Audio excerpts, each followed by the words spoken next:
Good evening friends, welcome back to my channel. संध्याकाळ झाली की एक संध्याकाळची वेगळीच रुटीन असते. आधी शृंगीचा अभ्यास घेतला.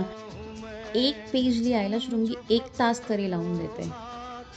संध्याकाळच्या जेवणात खरं तर बनवायचं काय हेच समजत नाही. मग जेव्हा कधी खिचडी, थेपला, पराठा हे सगळं खाऊन आम्ही बोर होतो, मग असं 15-20 दिवसात आमच्याकडे हा चिला बनतो, मूग दालचा चिला.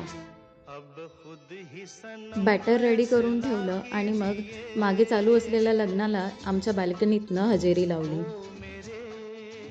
आणि मग गाडीपाळीने एकेकाला जेवायला बसवलं. आधी पप्पा, मग शृंगी, मग सुमित आणि मग मी, असं एक एक करून सगळ्यांची जेवणं झाली.